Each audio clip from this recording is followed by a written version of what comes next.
Hi, EDL 629. This is an introduction to week 5, which is due February 23rd at 11:59 p.m. We have now finished Unit 1, in which we looked at and debated historical methods and historiography, which is really great stuff. I think you all liked it.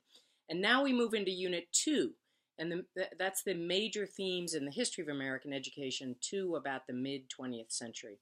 And we're going to do this at some risk because we just spent 1 month questioning historical narrative, and now we are going to read historical narratives.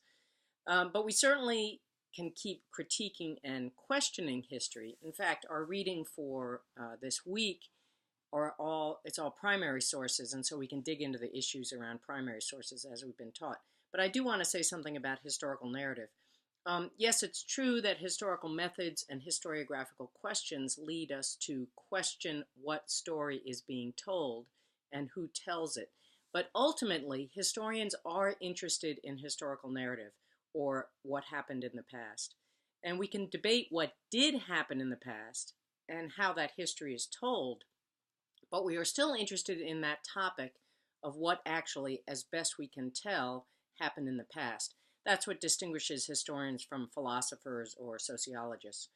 Historians agree that something happened in the past, yesterday, last year, last century, and that thing led to other things that happened.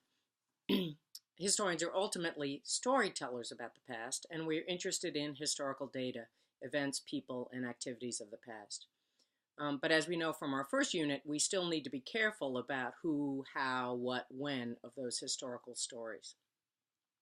Historians of education have always centered their study on the development of formal schooling, by which we usually mean public schooling or other forms of institutionalized or intentionally organized educational systems. And many of us have moved beyond the history of organized, institutionalized schooling to broader topics, such as the history of childhood or teachers' lives, or the education of people who were excluded from those formalized schooling institutions. But the first studies in the history of education asked a relatively simple question. How and why did formal, organized, institutionalized schooling develop? When did it develop? And how did the historical context impact the way in which that schooling developed?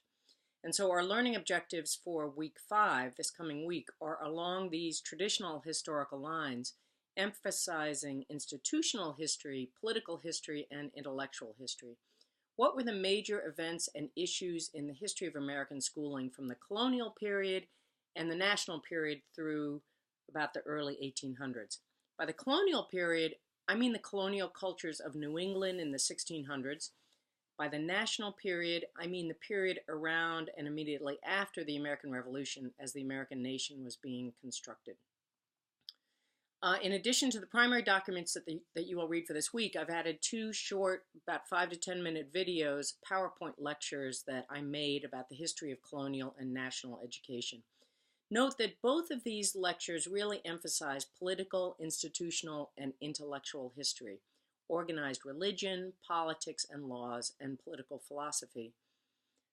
This is not social or cultural history of people, but political and intellectual history of dominant ideas led by dominant people.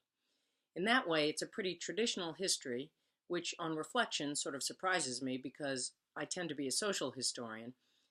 Although I do think it is important to know some of these intellectual and political ideas when learning about the historical development of the formal, organized, institutional American school system. Sort of just the facts, if you can believe that. So given the emphasis of my lecture on intellectual and political history, note who I talk about and who I don't talk about. Does this mean that the information in this lecture is wrong, or is it only part of the story, the winner story? Is it still valuable information? Should we still question what is there and what is not there? I answer yes to all of those questions. Also, on the second video, the national video, you can see how dated it is as I refer in a positive way to the Egyptian Revolution, what was in 2011 called the Arab Spring, which was at the time a really positive revolutionary thing, but now is really bad chaos and tough times in those areas. My point here, though, is that political revolution often comes with the development of a national school system to educate people in what it means to be a citizen of a new nation. So watch those 2 introductory videos, lectures, then read the 5 short primary documents, and then respond to 2 discussion questions this week. So due Thursday, February 23rd at 11:59 p.m. Watch the 2 introductory videos. It's about 10 minutes each. Read the primary text, and then read and post on 2 discussion questions. And I'll see you next week.